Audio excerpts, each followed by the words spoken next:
Aujourd'hui, on est bombardé par des images, des affiches, des publicités, des vidéoclips. Est-ce que nous lisons encore ou bien on regarde? C'est une question que je me pose depuis quelques années. Quand j'allais pour la première fois en Belgique, chacun me parlait d'images. Il disait, il faut absolument que tu vois la peinture flamande. Et moi, je leur répondais que j'allais pour étudier la littérature belge francophone. Ils faisaient des grands yeux. La littérature belge, ça existe. Cette question est emblématique pour la culture belge.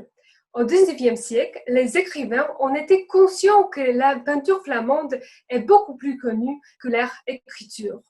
Alors, ils ont décidé de devenir écrivains peintres, de suivre l'exemple des peintres tels que Rubens, Bruegel, Bosch.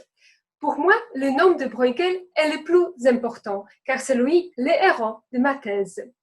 Sa peinture a inspiré de nombreux écrivains, tels que Charles de Coster, Maurice Maeterlinck, Franz Hellens, Michel de Gelderode, Pierre Martens, Dominique Rollin, Guy Goffet. Voilà, la liste est longue. Ce qui m'intéresse, c'est pourquoi ils le font, pourquoi ils reprennent les mêmes tableaux de Bruegel et les mettent dans les contextes contemporains. Et aussi, ces tableaux reçoivent la nouvelle vie. On peut dire que les tableaux de Bruegel, ce sont des lieux de mémoire de la culture belge. La notion de lieu de mémoire a été inventée par Pierre Nora pour définir des objets physiques ou mentaux importants pour l'identité nationale.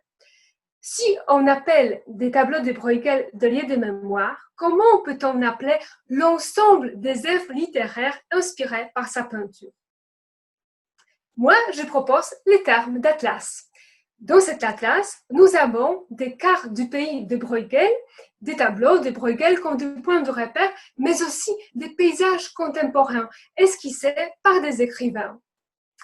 Alors, la Belgique du XVIe siècle se mélange avec la Belgique d'aujourd'hui. Voulez-vous voyager avec moi dans ce pays de Bruegel? Prenez cet atlas. Pour revenir vers ma question du début, est-ce qu'il faut lire ou est-ce qu'il suffit de regarder? Regarder la carte, l'observer, contempler, ça ne suffit pas. Vous devez lire sa légende, les textes écrits par des écrivains belges. Alors, vous êtes prêts? Installez-vous confortablement. Bon voyage!